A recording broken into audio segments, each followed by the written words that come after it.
The History of Europe by Sir Archibald Alison, from the commencement of the French Revolution to the restoration of the Bourbons. Introduction. Progress of freedom in the world before the French Revolution. Number 1. There is no period in the history of the world which can be compared, in point of interest and importance, to that which embraces the progress and termination of the French Revolution. In no former age were events of such magnitude crowded together, or interests so momentous at issue between contending nations. From the flame which was kindled in Europe, the whole world was involved in conflagration, and a new era has dawned upon both hemispheres from the effects of its extension.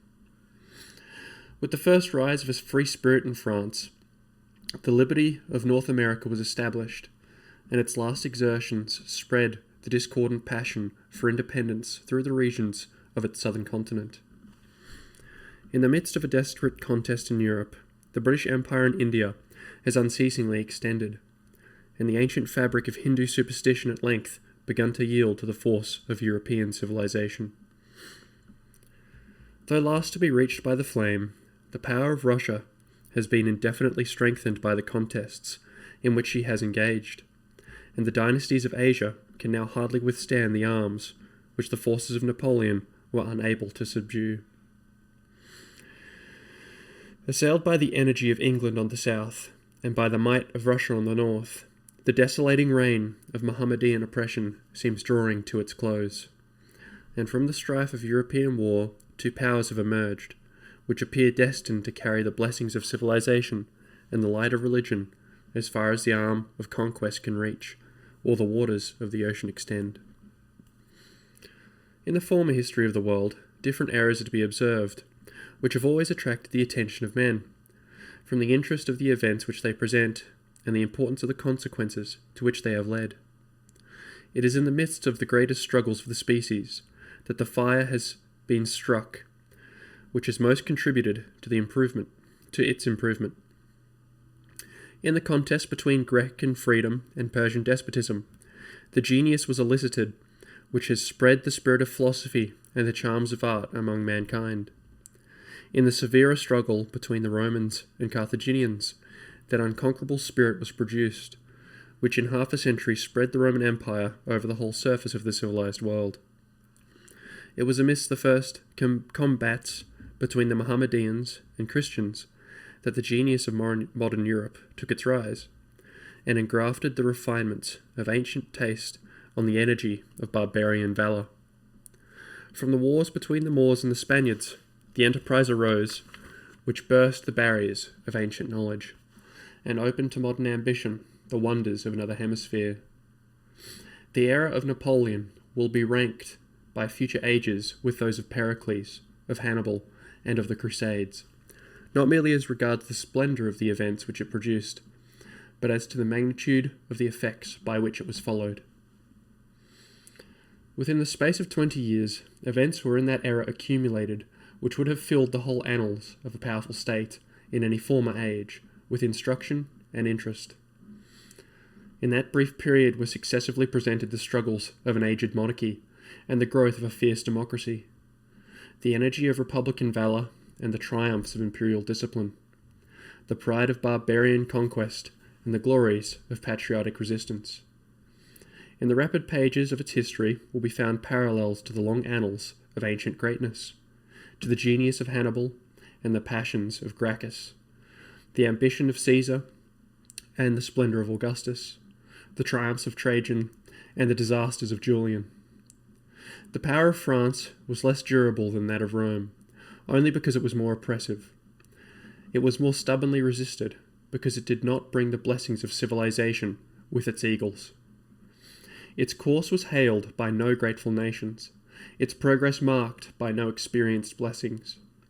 Unlike the beneficent sun of Roman greatness, which shone only to improve, its light, like the dazzling glory of a meteor, rolled, blazed, destroyed, and was no more.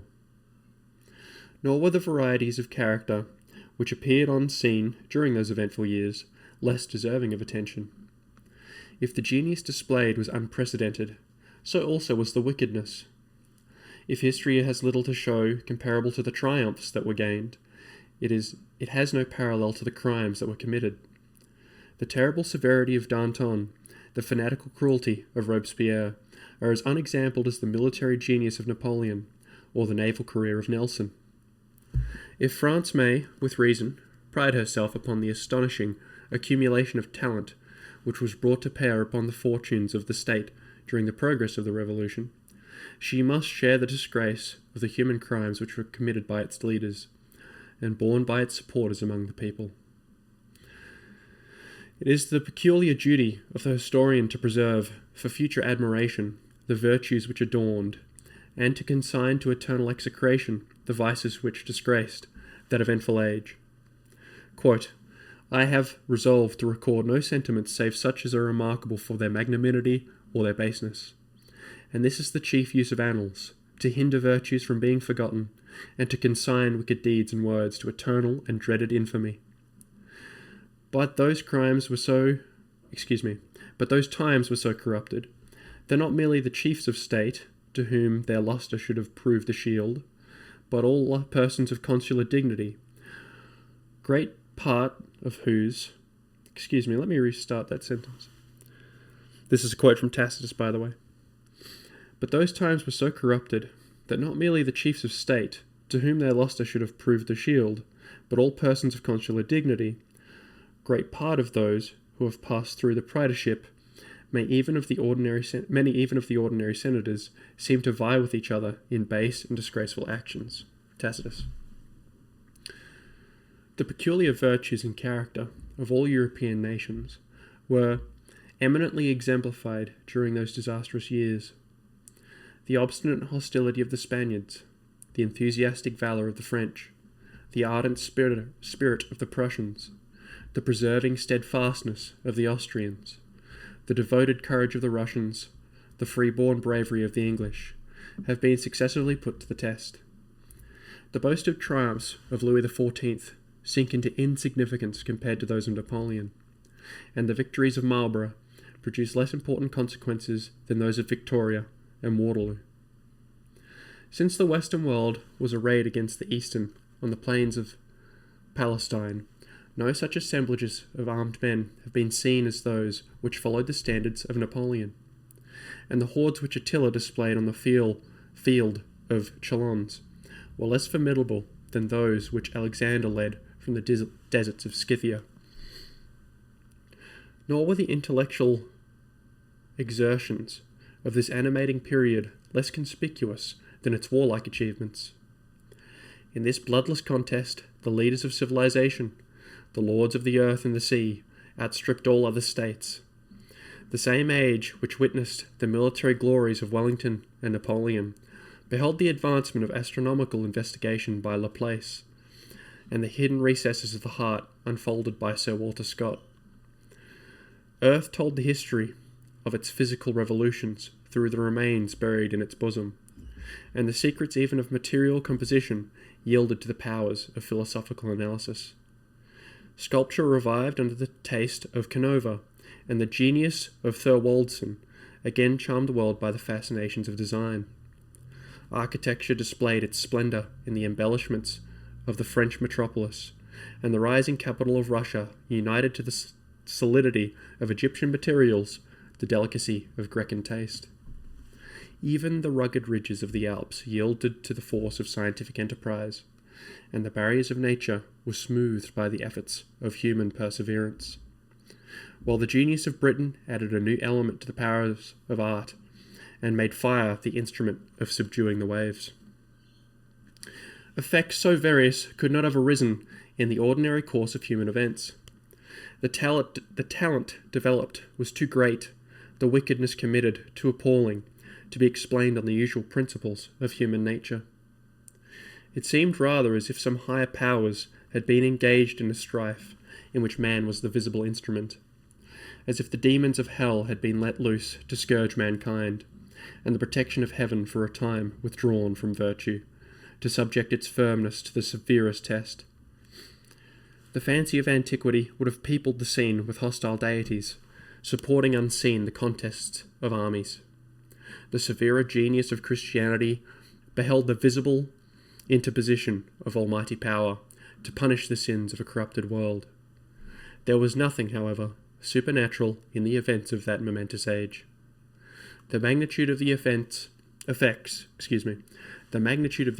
produced arose entirely from the intensity of the feelings which were aroused, the extremes of virtue and vice which were exhibited, from the force of the incitements to the former, and of the temptations to the latter, which were presented. I'll reread that sentence because I muddled it up. The magnitude of the effects produced arose entirely from the intensity of the feelings which were roused, the extremes of virtue and vice which were exhibited, from the force of the incitements to the former, and of the temptations to the latter, which were presented.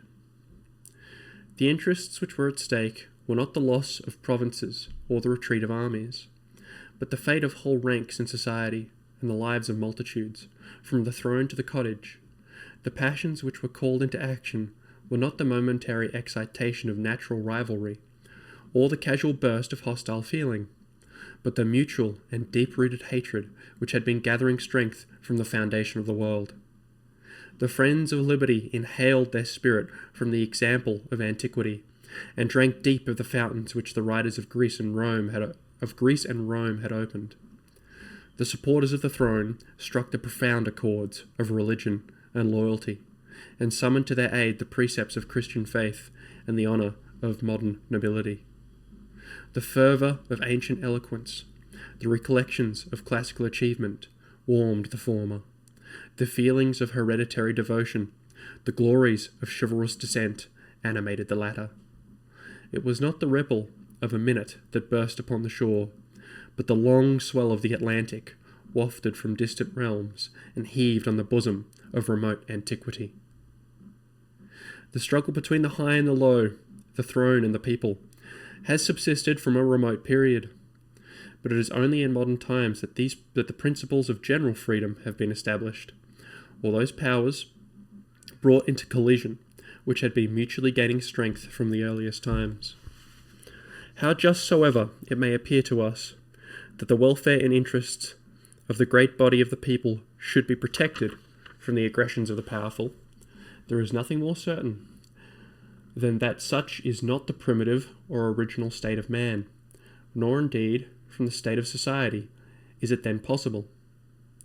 The varieties of human character, the different degrees of intellectual or physical strength with which men are endowed, the consequences of accident, misfortune, or crime, the total destitution and helpless state of the poor in the infancy of civilization, the general want of foresight by which they are then distinguished, early introduce the distinction of ranks, and precipitate the lower orders into that state of dependence on their superiors, which is known by the name of slavery.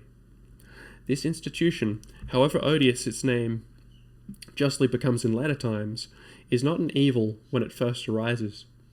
It only becomes such by being continued in circumstances different from those in which it originated, and in periods when the protection and secure sustenance it affords to the poor are no longer required.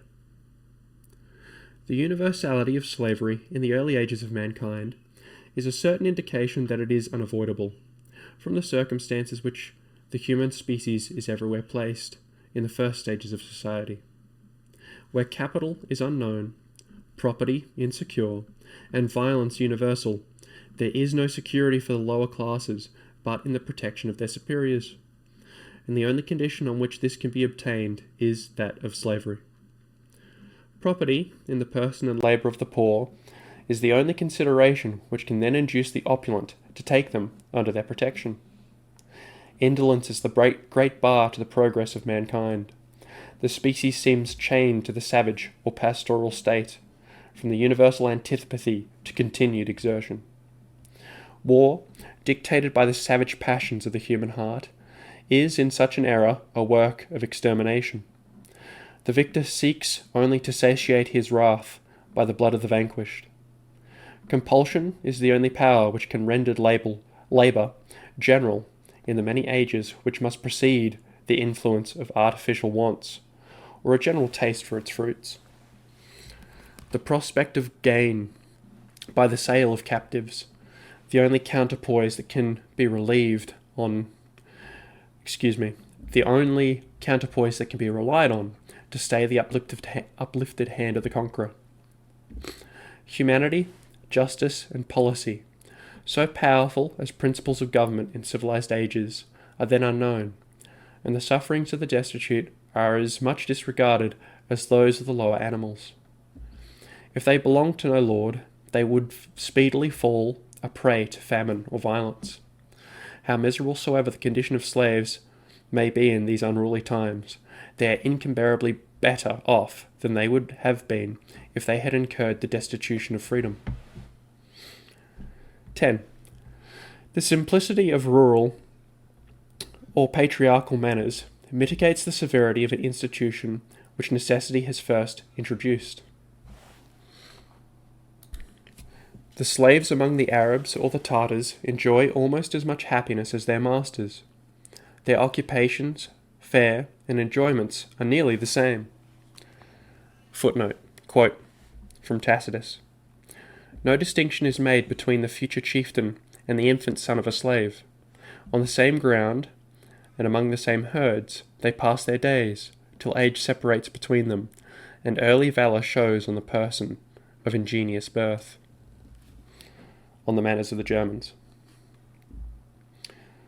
It was with unwilling steps that Briseus left the tent of Achilles, and in our own times, when some 1,000 female Greek captives were taken by Ibrahim Pasha from the Morea and the islands of the archipelago, not more than 5 or 6, when freedom was offered them, on the conclusion of peace, would accept the offer and return home.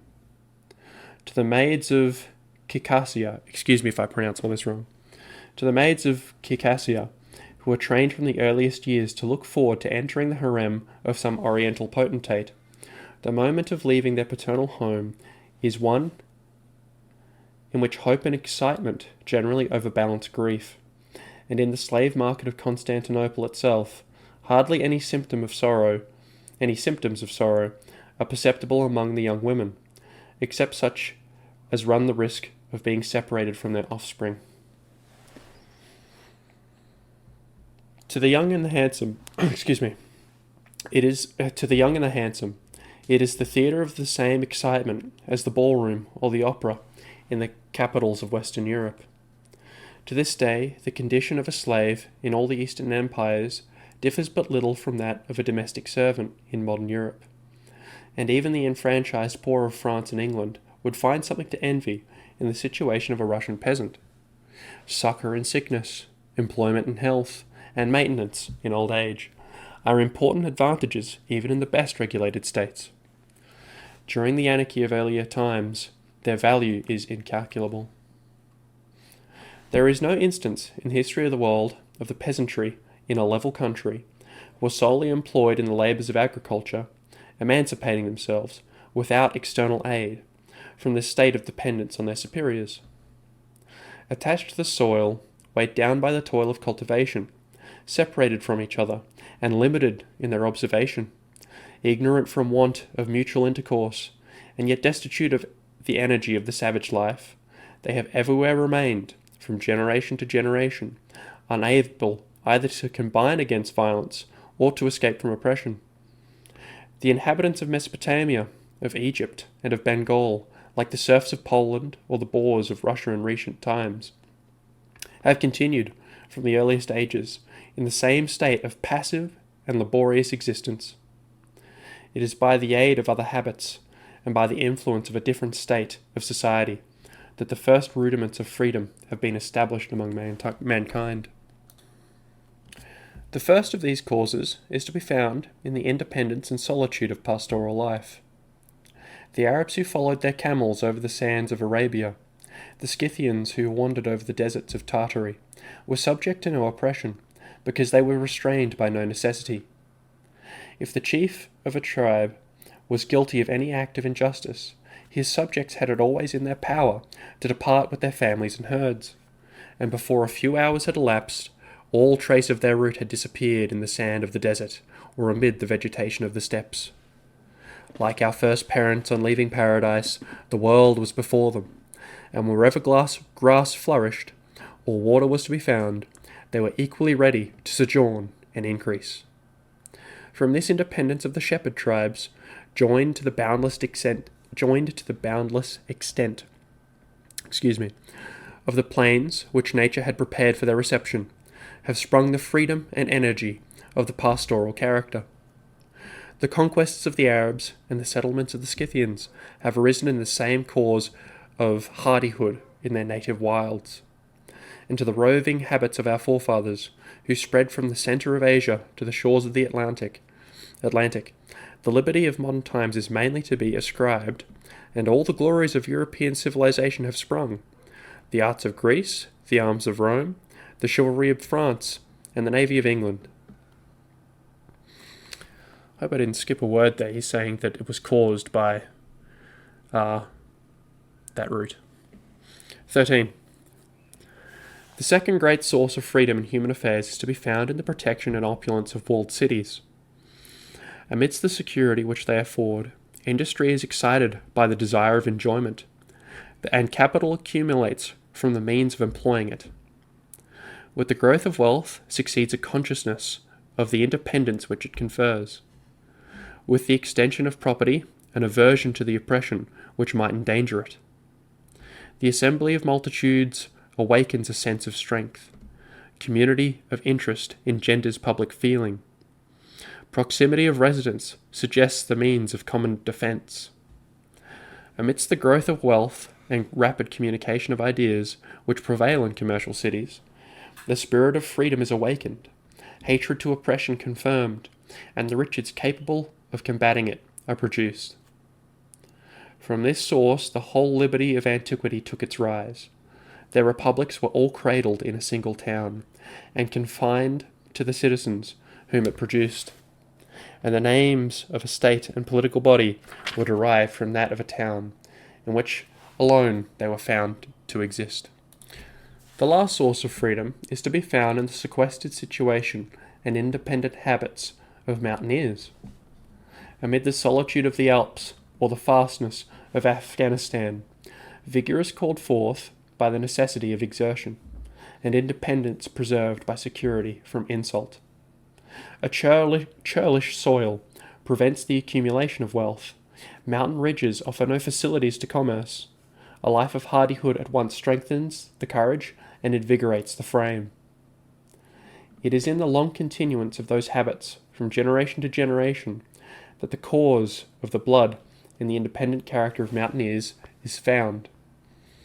Quote, "No product here the barren hills afford, but man and steel, the soldier and his sword. No vernal blooms their torpid rocks array, but winter, lingering, chills the lap of May."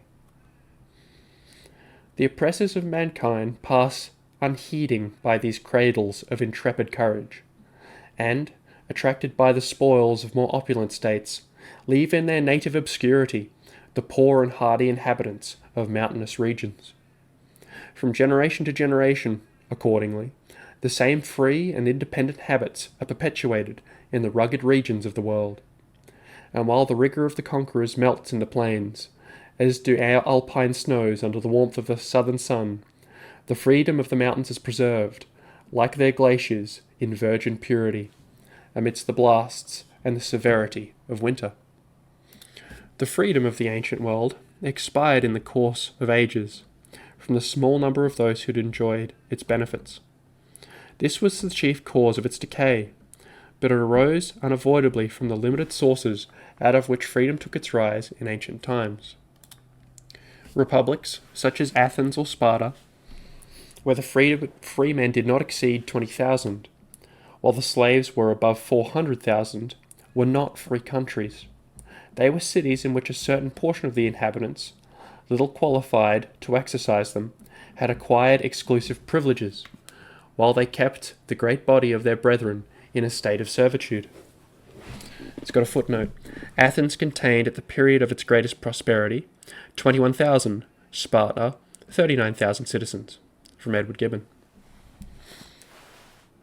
Even the philosophers of antiquity, in their speculations concerning a perfect republic, could not extend their ideas beyond a small territory, ruled by a single city, in which the great body of the people were slaves. I should add in my own note, Aristotle said otherwise. Aristotle said that once automation came along, slavery would no longer be necessary. And, well, I think he's right. Anyway. The privileged citizens evinced, on every occasion, the strongest repugnance to any extension of their rights to others. And in consequence, they exposed, on the first reverse, to the defection of all their allies. Hence the liberty of the Grecan republics was short-lived and precarious. The ruling citizens became corrupted from the influence of prosperity, or by the seductions of wealth, and no infusion of energy took place from the lower ranks to renovate their strength or supply their place. The political body depended upon the exertions of a single class, exposed in a peculiar manner to the influence of debasing causes, and with its virtue the public freedom expired. The splendour of success, or the efforts of genius, might retard the approach of disaster, or conceal the growth of decay.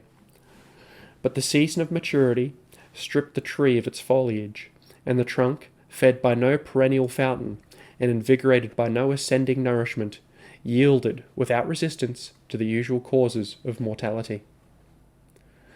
With a magnanimity so extraordinary, and so contrary to the ordinary principles of human nature, that it may almost be ascribed to divine interposition, the Romans, from the foundation of the Republic, admitted all the subjects of conquered states to a share of their privileges, and they received in return the empire of the world. From the first junction of the Romans and Sabines to the final extension by the Emperor Antoninus of the privileges of Roman citizenship to the whole civilized world, this policy was steadily pursued, unshaken by success, unsubdued by disaster. The Romans felt the benefit of this magnanimous conduct in the steady adherence of their allies during the severest periods of natural misfortune. Then there's a footnote. The Roman citizens in the time of Paulus Aemilius amounted to 337,000 persons, capable of bearing arms. In the admission of the Italian allies by Caius Gracchus, swelled their number to 4,163,000 in the time of Augustus. And the extension of the franchise of the Gauls augmented them to 6,900,000. The Emperor Antoninus, by a general edict, extended the privileges to the whole empire. Even the defeats of the Trebia and of Thrasymene were not followed by the defection of a single ally. Nothing but the overthrow of Cannae shook their fidelity, while the first serious disaster of Carthage, which confined its privileges to its own citizens, stripped that republic of all its subsidiary forces. The steady growth, unequalled extent, and long duration of the Roman Empire proved the wisdom of their political system, but it fell a prey at length to the dreadful consequences of a general slavery, joined to the ruinous effect of an unrestricted importation of grain into Italy and the heart of the empire from its remoter provinces. These circumstances at once filled the cities with servile dependents and stripped the country of sturdy proprietors. They turned the citizens into crouching slaves and the smiling fields into desolate pasturage. Even in the time of Augustus, they had thinned the ranks of the legions of freemen, while they filled the armies with mercenary soldiers, and left in the province only great proprietors. Agriculture in Italy, crushed by the unrestrained importation of grain from Africa, where it was raised cheaper, because money, being less abundant, was dearer, was generally abandoned, and the great estates were pastured only by herds of cattle tended by slaves. Just add my own footnote there to explain, in case people didn't understand. What he's saying there is because there was less money in circulation in Africa, the power of the dollar, or the denarii at that time, was stronger, meaning that the same denarii would purchase more grain in Africa, and therefore it was cheaper. Surrounded by crowds of destitute serfs or effeminate burghers, the consuls ere long found it impracticable to raise a military force in the southern parts of the empire. These causes at length undermined the strength and destroyed the vitals of the state, and left nothing to withstand the barbarians, but nobles who wanted courage to defend their property, and slaves who were destitute of property to rouse their courage. When Rome was overthrown by the Goths under Alaric, the city was inhabited by 1,760 great families, many of them possessing £150 a year income, who cultivated their extensive estates in Italy and Africa by means of slaves. There's a footnote. The slaves in the Roman Empire were extremely numerous. Those of a single family were ascertained, on a melancholy occasion, to amount to 400 souls. But no general enumeration of peculiar garb was allowed, lest it should be discovered how few the freemen were in comparison to the slaves. Tacitus. The footnote was halfway through the sentence, so I'll continue from there. And it appears, although I've read much more, I feel that this is a good time to stop this episode. Thank you for listening, and because I'm a big fan of Mike Duncan, I'm going to play a little jingle on the way out of each episode, if you can call it that. See you on part 2. Thank you. Of grain from the great cities of Italy were derived entirely from Egypt and Libya.